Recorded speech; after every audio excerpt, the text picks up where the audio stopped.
Good morning, Suprabhatam. आप देख रहे हैं हमारा यूट्यूब चैनल मनोहर वानी।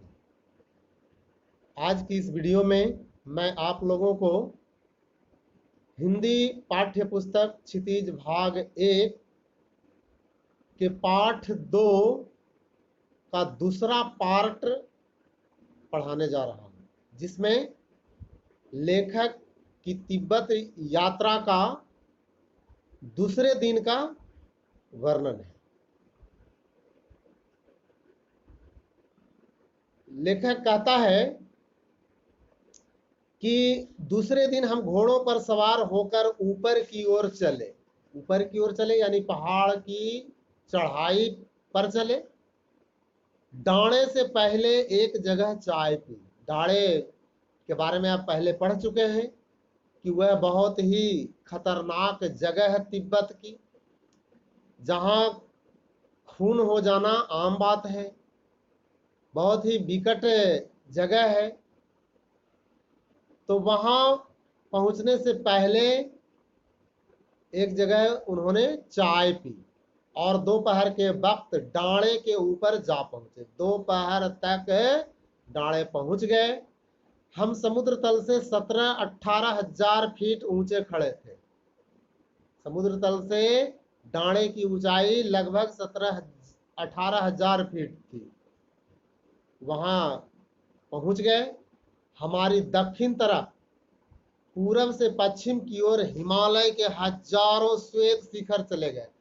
हिमालय की अनेक चोटियां दिखाई पड़ रही थी। श्वेत माने सफेद, चूंकि उस पर बर्फ की चादरें बिछी हुई थी।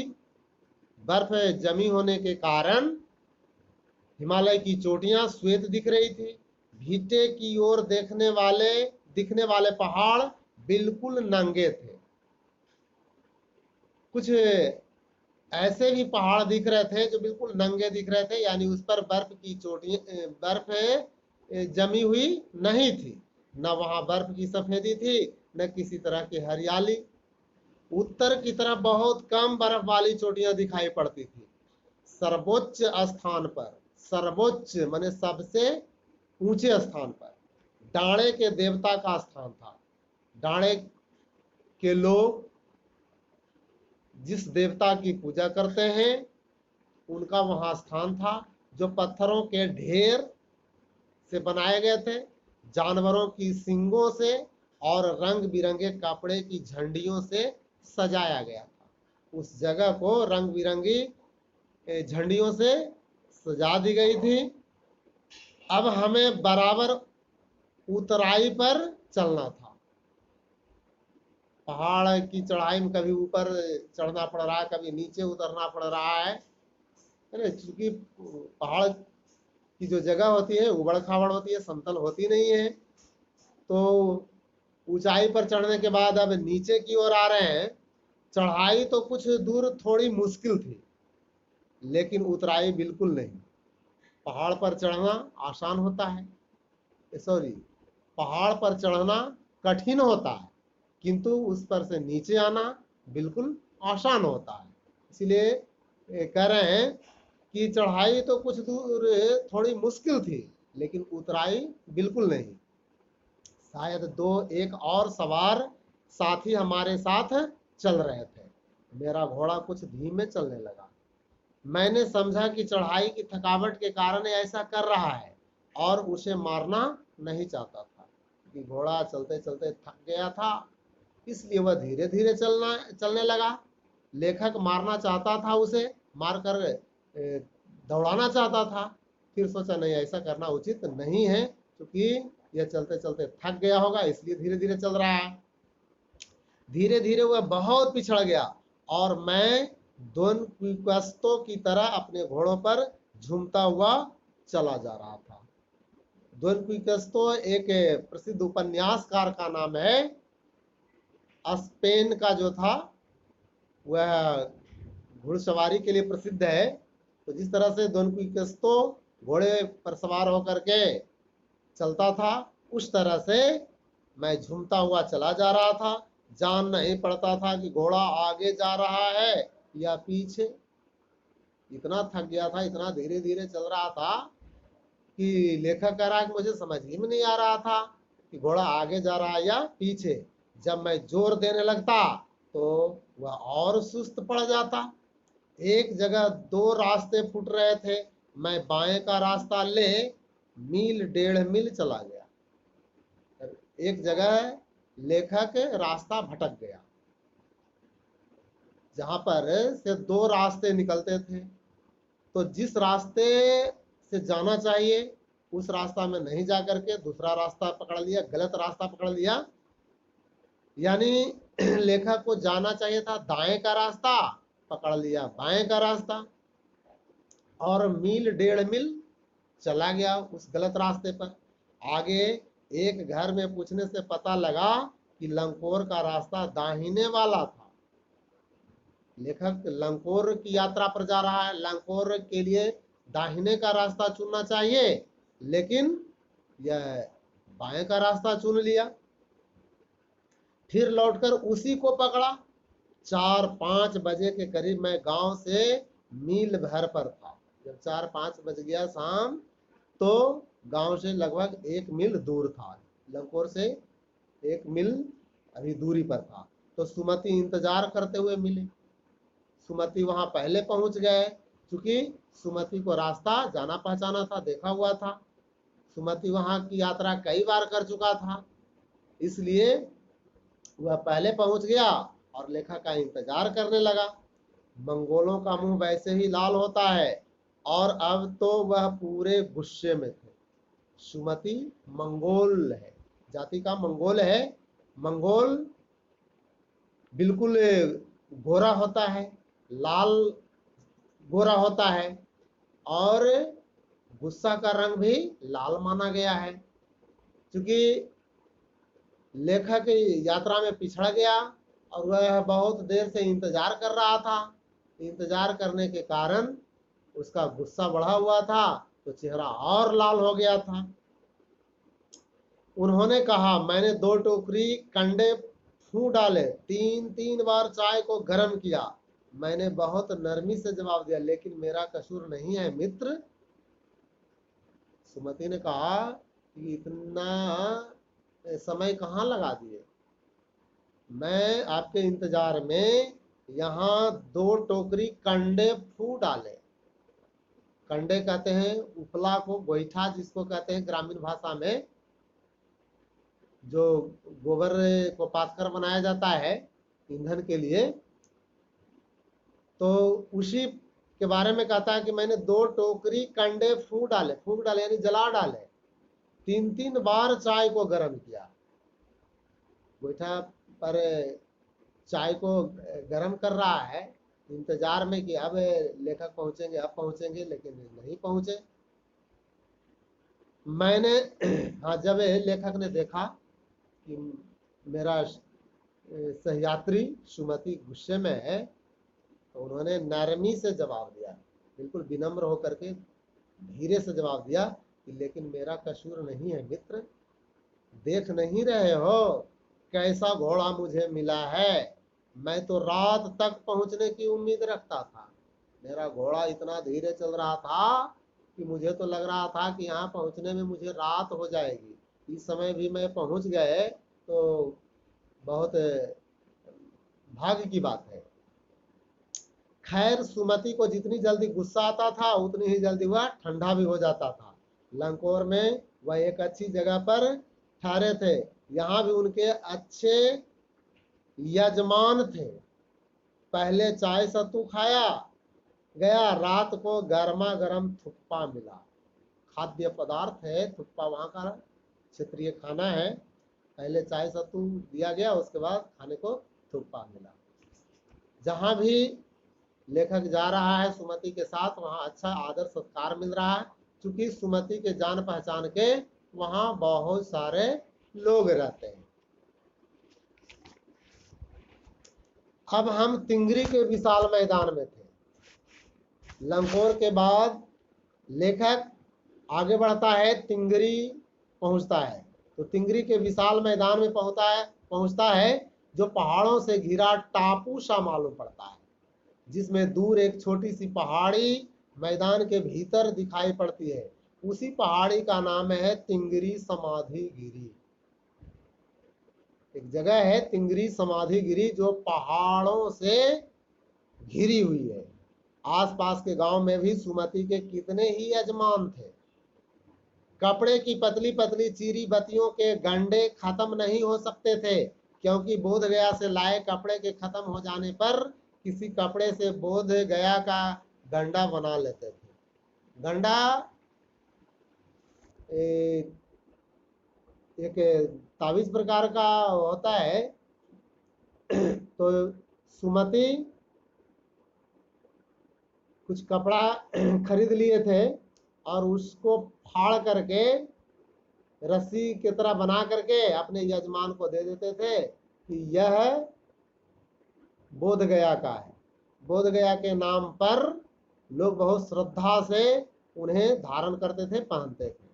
जब कपड़ा वो समाप्त हो जाता था तो आसपास में ही कहीं खरीद लेते थे और बोध गया के नाम पर उसे अपने यजमान को दे देते थे। वह अपने यजमानों के पास जाना चाहते थे। मैंने सोचा यह तो हफ्ता भर उधर ही लगा देंगे, यदि यजमान के पास जाएंगे तो एक आध सप्ताह उधर ही लगा देंगे। मैंने उनसे कहा कि जिस गांव में ठहरना हो उसमें भले ही गंडे बांट दो, मगर आसपास के गांव में मत जाओ, इसके लिए मैं तुम्हें लहासा पहुंचकर रुपये दे दूंगा। लेखक चाहता था कि सुमति मेरे साथ रहे, कहीं दूसरे गांव चला गया तो मैं भटक जाऊंगा, क्योंकि लेखक को परिचित जगह है नहीं, लेखक पहचानता नहीं है, जानता नहीं है लोगों को। तो वह चाहता है कि सुमति हमेशा मेरे साथ रहे। सुमति चाहता था कि मैं अपने यजमानों के यहाँ गंडे बांट जाऊं। सुमति ने स्वीकार किया कि दूसरे दिन हमने भरिया ढूंढने की कोशिश की। दूसरे दिन हमने भरिया ढूंढने की कोशिश की। भरिया कहते हैं बोझ ढोने वाले, कूली जिसे अंग्रेजी में कहते हैं। चूंकि यात्रा करते करते लेखक परेशान हो रहा था, उसके पास कुछ सामान भी थे जिसे ढोते ढोते वह परेशान हो गया था, इसलिए उसने निश्चय किया कि सामान ढोने के लिए हम भरिया ये कर लेंगे, कूली ढूंढ लेंगे, मजदूर। लेकिन कोई न मिला, वहां कोई कूली मजदूर भार ढोने वाला नहीं मिला। सवेरे ही चल दिए होते तो अच्छा था, लेकिन अब 10-11 बजे की तेज धूप में चलना पड़ रहा था। सुबह की यात्रा अच्छी होती है, 10 से 11 बजते बजते वहां काफी गर्मी पड़ने लगती है, क्योंकि पहाड़ी क्षेत्र है। पहाड़ी क्षेत्र होने के कारण वहां गर्मी ज्यादा पड़ती है। तिब्बत की धूप भी बहुत कड़ी मालूम होती है। यद्यपि थोड़े से भी मोटे कपड़े से सिर को ढाक ले तो गर्मी खत्म हो जाती है। हालांकि यदि सिर पर कपड़ा रख लिया जाए तो गर्मी कम महसूस होती है, लेकिन गर्मी वहां पड़ती है ज्यादा।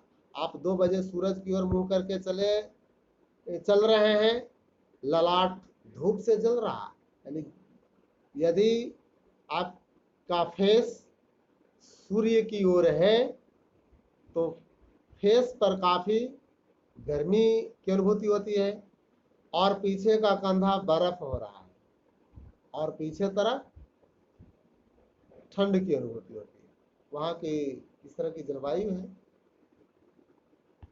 फिर हमने पीठ पर अपनी अपनी चीजें लादी, डंडा हाथ में लिया और चल पड़े। यद्यपि सुमति के परिचित तिंगरी में भी थे। सुमति के परिचित हर जगह है, तिंगरी में भी परिचित के लोग मिल जाते हैं, लेकिन वह एक और यजमान से मिलना चाहते थे, इसलिए आदमी मिलने का बहाना कर शेखर विहार की ओर चलने के लिए कहा। शेखर विहार, विहार कहते हैं बौद्ध भिक्षुओं के ठहरने की जगह को। जहां बौद्ध भिक्षु ठहरते हैं उसे विहार कहा जाता है, और शेखर विहार नाम है उस मठ का, उस विहार का नाम है। तो शेखर विहार की ओर जाना चाहते थे, एक कोई विशिष्ट आदमी से मिलना चाहते थे। तिब्बत की जमीन बहुत अधिक छोटे बड़े जागीरदारों में बटी है। तिब्बत की जो जमीन है जागीरदारों में बटी है। इन जागीरों का बहुत ज्यादा हिस्सा मठों यानी बिहारों के हाथ में। वहां जो बौद्ध विहार बने हुए हैं उस बौद्ध विहार के नाम से बहुत सी जमीन होती है। अपनी अपनी जागीर में हर एक जागीरदार कुछ खेती खुद भी करता है। मठ का जो मालिक होता है जागीरदार होता है, कुछ खेती वह खुद करता है और बाकी खेती दूसरे से करवाता है।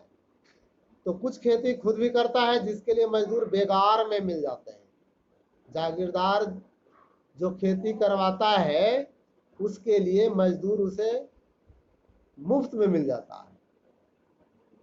बेगार में मिल जाना मतलब मुफ्त में मिल जाना, यानी जो मजदूर काम करता है जागीरदार के यहाँ वह मजदूरी नहीं लेता है।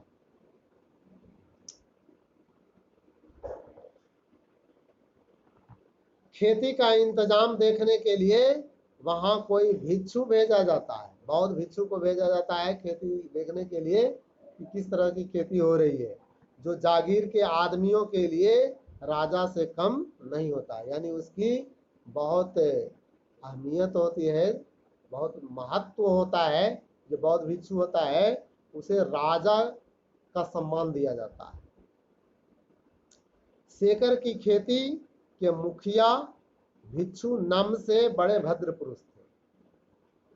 सेकर बिहार जो मठ था और उसका जो मालिक थे मुखिया, उस बौद्ध भिक्षु का नाम नमसे था। याद रखेंगे, सेकर बिहार के मुखिया यानी मालिक का क्या नाम था, तो नमसे। और वे बड़े भद्र पुरुष थे, बहुत जेंटलमैन थे, नेक आदमी थे। वह बहुत प्रेम से मिले। हालांकि उस वक्त मेरा भेष ऐसा नहीं था कि उन्हें कुछ भी ख्याल करना चाहिए था। लेखक को विश्वास नहीं था कि मैं जिस वेश में हूँ इस भेष को देख करके मुझे इतना आदर सत्कार मिलेगा, लेकिन नमसे बहुत ही नेक व्यक्ति हैं।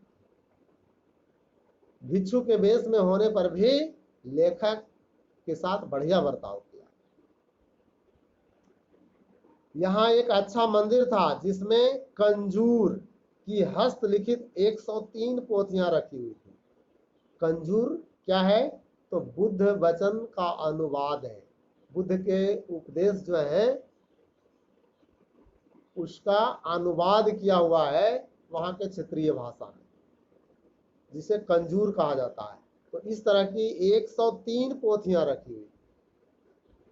मेरा आसन भी वही लगा। लेखक उस पुस्तक को पढ़ने लगा। उन पुस्तकों में इस तरह रम गया कि उसे पता ही नहीं चला कि कब समय बीत गया। वह बड़े मोटे कागज पर अच्छे अक्षरों में लिखी हुई थी। एक एक पोथी 15-15 शेर से कम नहीं रही होगी। आपने सुना कि बुद्ध वचन का अनुवाद से संबंधित 103 पोथियां रखी हुई और उनमें से हर एक का वजन 15-15 शेर से कम नहीं, 15 शेर यानी 15 किलो। हर एक पुस्तक का वजन 15 किलो से कम नहीं था। बहुत मोटी किताब थी, मोटे मोटे अक्षरों में उसमें लिखा हुआ था। लेखक उसे पढ़ने लगा, उसे मन लग गया, उसी में वह रम गया। सुमति ने फिर आसपास अपने यजमानों के पास जाने के बारे में पूछा। तो जब लेखक उन पोथियों को पढ़ने में रम गया तो सुमति को मौका मिला। वह अपने यजमानों के यहाँ जाना चाहता था, मिलना चाहता था। तो सुमति ने पूछा कि मैं अब जा सकता हूँ यजमानों के पास। तो लेखक कहता है कि मैं अब पुस्तकों के भीतर था, पुस्तकों के भीतर था, कहने का मतलब मैं पुस्तक को पढ़ने में तल्लीन था, एकदम मग्न था, इसलिए मैंने उन्हें जाने के लिए कह दिया। लेखक को भी लगा कि जब मैं इधर पुस्तक पढ़ रहा हूं तब तक सुमति अपना काम निपटा लेगा, मेरे यजमान से मिल आएगा, दोनों का काम हो जाएगा। तो उसने उसे जाने के लिए कह दिया। दूसरे दिन वह गए। मैंने समझा था 2-3 दिन लगेंगे। लेखक कहता है कि मैंने तो समझा कि उन्हें अपने यजमान से मिलने में 2-3 दिन लगेंगे, लेकिन वह उसी दिन दोपहर बाद चले आए। तिंगरी गांव वहां से बहुत दूर नहीं था। हमने अपना अपना सामान पीठ पर उठाया और भिक्षु नमसे से विदाई लेकर चल पड़े। तो इस तरह से यह पाठ समाप्त होता है। आज की इस वीडियो में बस इतना ही। धन्यवाद। शुभम भवतु। अद्य दिवस।